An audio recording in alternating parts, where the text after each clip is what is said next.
Kharkiv को तबाह करने के बाद रूस अब कीव की घेराबंदी कर रहा है। आशंका जताई जा रही है कि रूस की ओर से कीव पर भयानक हमले की प्लानिंग है। यही वजह है कि 4 दिन तक शांत रहने वाले कीव में हलचल तेज हो गई है।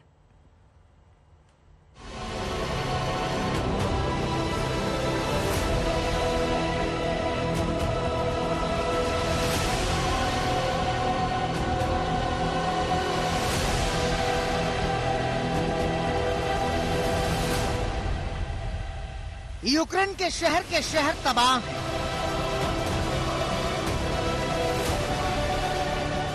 चारों ओर बर्बादी का मंजर है।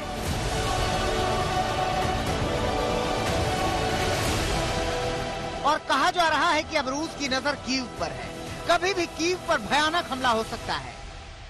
इस समय एक बहुत बड़े हमले की तैयारी हो रही है। कहा यह जा रहा है कि रूस की सेना की तरफ से न केवल उनके स्पेट्सनाज कमांडो बल्कि उनके स्पेट्सनाज कमांडोज के साथ साथ चेचन जो लड़ाके हैं, जो चेचनिया में बहुत जबरदस्त लड़ाके लड़ चुके हैं, वो और जो वैगनर टीम्स है वो यहां पर दाखिल हो रही है और ये राजधानी कीव के अंदर दाखिल हो चुकी है। यानी अंदेशा ये है कि जब कीव की सेना, जब यूक्रेन की सेना बाहर से आ रहे रूस के लड़ाकों का सामना कर रही होगी, रूस की सेना का सामना कर रही होगी, तो पीछे से ये जो स्पेशल टीम्स यहां पर कीव के अंदर दाखिल हो चुकी है, ये पीछे से उन पर हमला करेंगी और इससे दो तरफ से घिर जाएगी यहां की सेना। उसके लिए आगाह किया जा रहा है। इसे समझना मुश्किल नहीं है कि कीव पर पूरे प्लान के साथ अटैक की तैयारी है और यही वजह है कि कीव में खलबली का दौर है।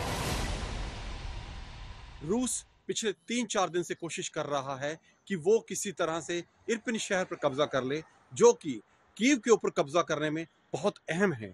लेकिन 4 दिन की कोशिशों के बावजूद वो इरपिन पर पूरी तरह कब्जा नहीं कर पाया है। इसी तरह हमने देखा खार्किव में उसको शहर पे कब्जा करने में बहुत लंबा वक्त लगा, जितना उसने नहीं सोचा था। तो अब जो रूसी स्ट्रेटेजी है इस फील्ड में, मैं देख रहा हूं कि वो लगातार टेरिटरी पर, जमीन पर कब्जा करता जा रहा है, बहुत बड़े भूभाग पर कब्जा करता जा रहा है और शहरों को घेर के रखा हुआ है उसने। तो क्या इससे भी भयानक मंजर आने अभी बाकी हैं? क्योंकि कीव में तबाही की तस्वीरें देखिए। कुछ दिन पहले तक हंसता खेलता ये शहर युद्ध में भीषण तबाही झेल रहा है। अब चर्चा ये भी चल रही है कि क्या जेलेंस्की पद छोड़ दें तो पुतिन युद्ध रोक देंगे। जो ज़ेलेंस्की हैं उन्हें अपने देश के हित के लिए और उनकी बर्बादी को देखते हुए इस्तीफा दे देना चाहिए और उसके बाद किसी और को उनकी जगह पर बैठना चाहिए। इस तरह की चर्चाएं भी यहाँ पर आम हो गई हैं। बहुत ज्यादा दबाव बढ़ता जा रहा है, आक्रमण बढ़ रहे हैं जैसे जैसे, और साथ में जिस तरीके से जो स्ट्रेटेजिक इलाके आप कह रहे हैं जहां पर आक्रमण किया जा रहा है, जहां पर प्रहार किया जा रहा है, जहां ये धमाके हो रहे हैं, उनसे बहुत ज्यादा दिक्कतें हो रही हैं। शहर के कुछ इलाकों में हम देखते हैं कि उनकी आपूर्ति तो चीजों की हो पाती है, जो चीजें हैं उस हिसाब से पहुंच पाती हैं कन्वीनियंस स्टोर्स वगैरह में, लेकिन कल ही हमने देखा था कि चंद घंटों के अंदर ही वो शेल्फ के शेल्फ खाली हुए थे। तस्वीरें भी हमने भेजी थी। दरअसल इस भीषण ठंड और बर्फबारी के बीच आम लोगों को बेइंतहा मुश्किलों से गुजरना पड़ रहा है। घरों को गर्म करने के इंतजाम नहीं है क्योंकि गैस की सप्लाई ठप है। कई शहरों में बिजली भी गुल है। वहीं सबसे ज्यादा तबाही झेल चुके यूक्रेन के दूसरे सबसे बड़े शहर खार्किव पर रूस का कहर जारी है। हालांकि यूक्रेन ने रूस के विमान को मार गिराकर बदले की कार्रवाई भी की है। रूस जिस युद्ध को महज 5 दिनों में खत्म करने का इरादा लेकर आया था, वो 13वें दिन भी अंजाम तक नहीं पहुंचा है। यही नहीं, हताहत होने वाले रूसी सैनिकों की बढ़ती तादाद का दबाव पुतिन पर देर सवेर पड़ता नजर आ रहा है। प्रेशर बढ़ता रहेगा पुतिन के ऊपर भी, क्योंकि जैसे जैसे सैनिक ज्यादा हताहत होंगे, सिविलियन ज्यादा मरेंगे, पुतिन के ऊपर प्रेशर आएगा इस वॉर को किसी मुकाम तक पहुंचाने का। दूसरी तरफ अमेरिका जो कि मेन प्लेयर है इस वॉर में, उसके ऊपर प्रेशर लगातार बना रहे हैं जर्मनी और फ्रांस, क्योंकि उनकी इकोनॉमी बहुत बुरी तरह सफर कर रही है। ऑयल प्राइसेस आपने देखा $130 पर बैरल तक पहुंच गए थे। गैस प्राइसेस बहुत हाई हैं।